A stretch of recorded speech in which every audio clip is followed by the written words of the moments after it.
We all possess more power and greater possibilities than we realize, and visualizing is one of the greatest of these powers. It brings other possibilities to our observation. Visualizing keeps your mind in order and attracts to you the things you need to make life more enjoyable in an orderly way. If you train yourself in practice of deliberately picturing your desire and carefully examining it, you will soon find your thought and desires come and proceed in more orderly procession than ever before. Having reached a state of ordered mentality, you are no longer in a constant state of mental hurry. Hurry is fear and consequently destructive. In other words, when your understanding grasps the power to visualize your heart's desire and hold it with your will, it attracts to you all things requisite to the fulfillment of that picture by the harmonious vibrations of the law of attraction. You realize that since order is heaven's first law and visualization places things in their natural element, then it must be a heavenly thing to visualize. Everyone visualizes, whether they know it or not. Visualizing is the great secret of success. The conscious use of this great power attracts to you greatly multiplied resources, intensifies your wisdom, and enables you to make use of advantages which you formerly failed to recognize. We now fly through the air, not because anyone has been able to change the laws of nature, but because the inventor of the flying machine learned how to apply nature's laws and, by making orderly use of them, produce the desired result. So far as natural forces are concerned, nothing has changed since the beginning.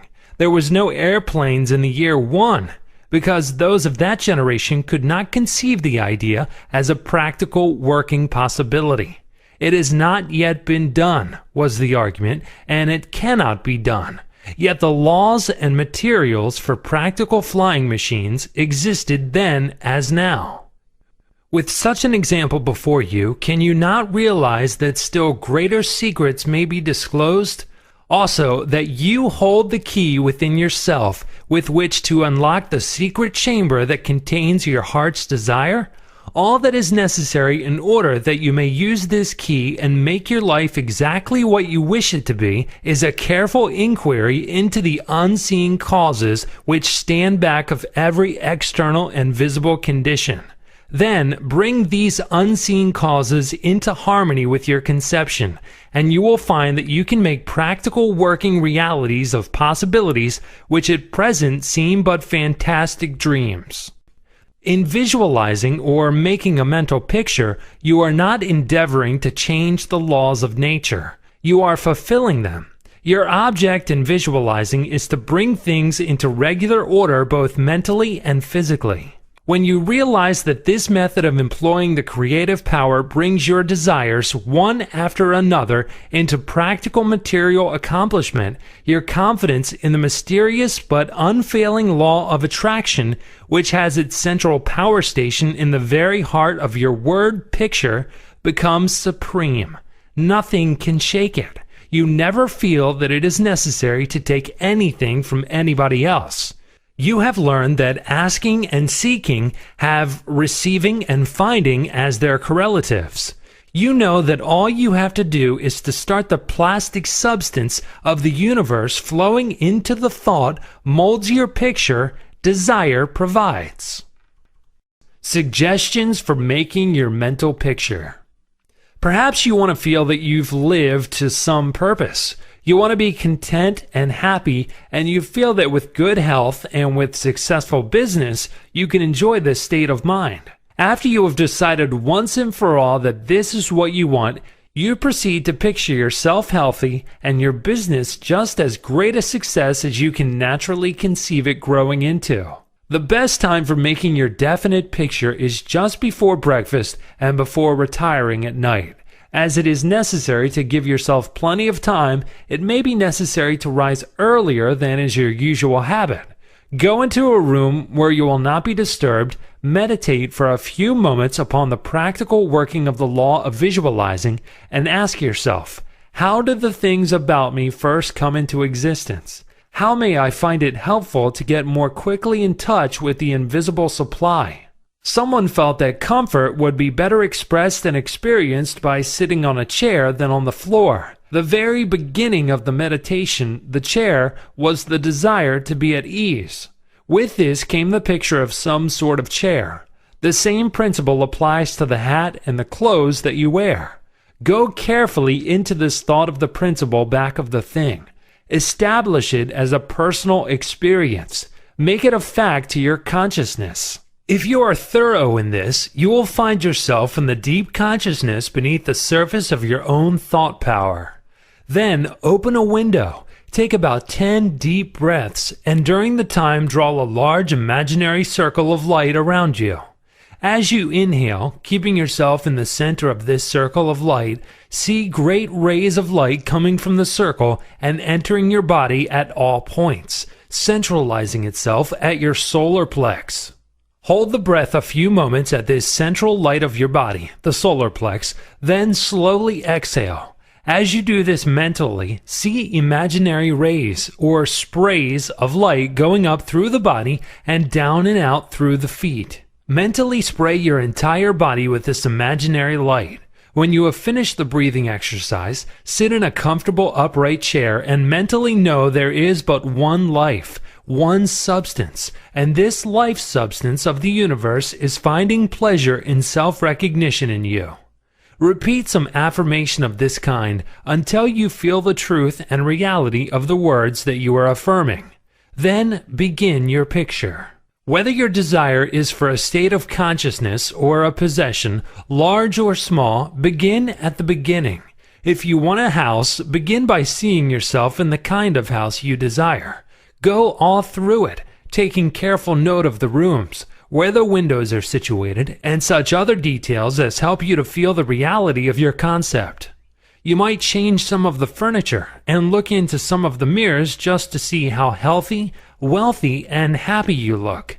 Go over your picture again and again until you feel the reality of it. Then write it all down just as you have seen it, with the feeling that the best there is mine. There is no limit to me because my mind is a center of divine operation, and your picture is as certain to come true in your physical world as the sun is to shine. Things to remember in using your thought power for the production of new conditions. 1. Be sure to know what conditions you wish to produce. Then weigh carefully to what further results the accomplishment of your desire will lead. 2. By letting your thought dwell upon a mental picture, you are concentrating the creative spirit to this center, where all its forces are equally balanced. 3. Visualizing brings your objective mind into a state of equilibrium, which enables you to consciously direct the flow of spirit to a definitely recognized purpose, and to carefully guide your thought from including a flow in the opposite direction. 4. You must always bear in mind that you are dealing with a wonderful potential energy, which is not yet differentiated into any particular mold, and that by the action of your mind you can differentiate it into any specific mold that you will. Your picture assists you to keep your mind fixed on the fact that the inflow of this creative energy is taking place. Also, by your mental picture, you are determining the direction you wish the sensitive creative power to take. And by doing this, the externalization of your picture is a certainty. 5. Remember, when you are visualizing properly, that there is no strenuous effort on your thoughts to hold your thought forms in place. Strenuous effort defeats your purpose and suggests the consciousness of an adverse force to be fought against, and this creates conditions adverse to your picture. 6. By holding your picture in a cheerful frame of mind, you shut out all thoughts that would disperse the spiritual nucleus of your picture.